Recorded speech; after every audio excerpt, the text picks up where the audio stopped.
with a major snowstorm hitting in the Midwest and right here in the Northeast. Yeah, nearly a dozen counties in New York are under a state of emergency. The lake effect snowfall has reached between 2 to 3 inches per hour in just the last 24 hours. People are being told to not drive at all, which is creating a messy start for holiday travel. We have you covered from every angle. NBC News correspondent Ron Allen is at LaGuardia International Airport in New York City. But first, let's head out to NBC News correspondent Marissa Parra, who is near Buffalo, where snowfall could reach up to 4 feet.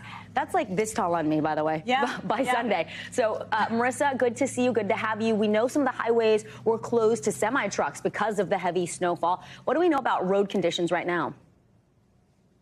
Well, good afternoon to both of you. Yeah, Kathy, I'm taking the torch for you by standing out here in snowy Buffalo. We're actually in Lackawanna, which is about 10 miles south, give or take, of Buffalo. So when we talk about the status of the travel ban, the travel advisories, it depends on where you are and what time of day, because it's off and on and off and on. So in parts of Buffalo, it was on and then it was off, and now it's on again in South Buffalo. Here in Lackawanna, it is on, and you're about to see why. Our photographer Paul is going to zoom in.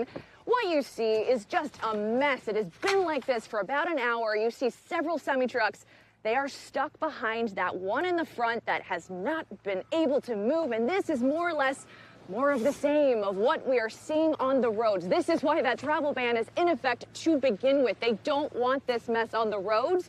So they say that actually this morning when they gave a press conference update, they said they're seeing less of these accidents that they're trying to prevent as a result of the travel advisories and bans. But still, we're still seeing spinouts. We saw a couple happening behind us even minutes before our live shots. So, you know, they're doing the best they can to prevent it. It's still happening. Yeah, Marissa, it's really hard to believe just looking at those pictures right now that this is still the beginning of the snowstorm. So when do they expect things will kind of get better? I know this is supposed to kind of last through the weekend. Is that right?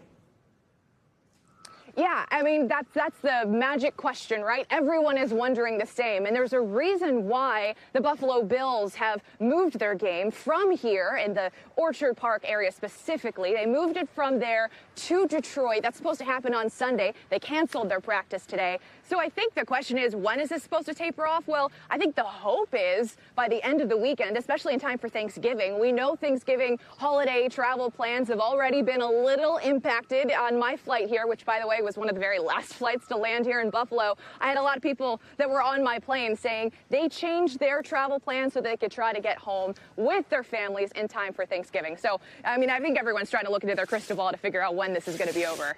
Yeah, it's probably a good idea to get out there early. At one point, though, Marissa, more than 2,000 customers were in the dark. They didn't have power last night. So give us an update on that. Where do things stand?